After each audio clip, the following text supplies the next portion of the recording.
وعلیکم السلام ورحمۃ اللہ وبرکاتہ۔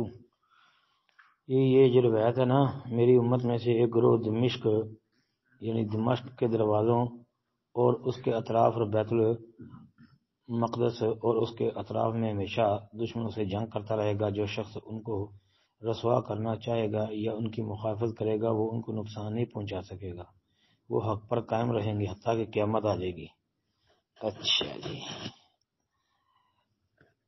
کہتے ہیں جی کیا یہ روایت صحیح سند سے ثابت ہے؟ محترم، یہ جو روایت ہے نا یہ مسند احمد میں آتی ہے اور اس کے علاوہ طبرانی کبیر کے اندر بھی موجود ہے۔ ابو امامہ رضی اللہ تعالی عنہ سے مروی یہ روایت ہے۔ طبرانی کبیر میں یہ دیکھ لیں آپ 7643 نمبر پر، اس کے علاوہ مسند احمد وغیرہ میں اس میں ایک راوی ہے عمر بن عبداللہ الحضرمی، اس سے جو نا اس کے متعلق اختلاف ہے۔ کہتے ہیں جی یہ مجہول ہے، اگرچہ ابن حبان وغیرہ سے اس کی توثیق آتی ہے، بعد میں کیا جی اجری نے بھی توثیق کی ہے۔ بہرحال ایک بات تو یہ ہے کہ جو ہے نا امام زابی رحمۃ اللہ علیہ نے جی اس کے اوپر کلام کیا ہے، کہا کہ مجھے نہیں پتا کہ یا بن ابی عمر الشیبانی جو ہے اس کے علاوہ کسی نے اس سے روایت بیان کی ہو۔ حافظ ابن حجر نے اس کو مقبول مطلب کمزور ضعیف الحدیث کہا ہے تقریب میں۔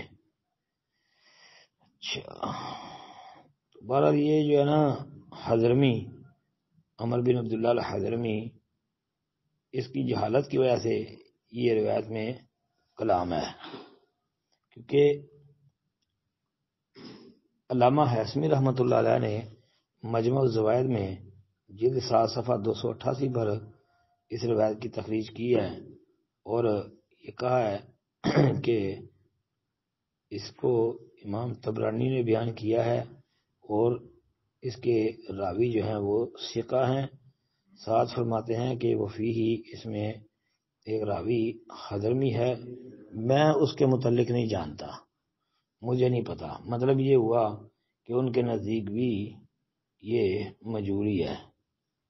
پھر اس کے علاوہ جو ہے امام بخاری وغیرہ کی تاریخ میں جو ہے انہوں نے بھی کوئی جرح و تعدیل اس پر نہیں کی، اگر تاریخ میں ذکر کیا ہے تو نہ جرح کی ہے اور نہ ہی تعدیل کی ہے۔ لہذا صحیح جو ہے بات وہ یہ ہے کہ یہ جو روایت بیان کی جاتی ہے یہ تو ضعیف ہے، اس کے علاوہ اگر کوئی مل جائے صحیح یا حسن تو ٹھیک ہے، ورنہ یہ ضعیف ہی ہے۔ السلام علیکم ورحمۃ اللہ۔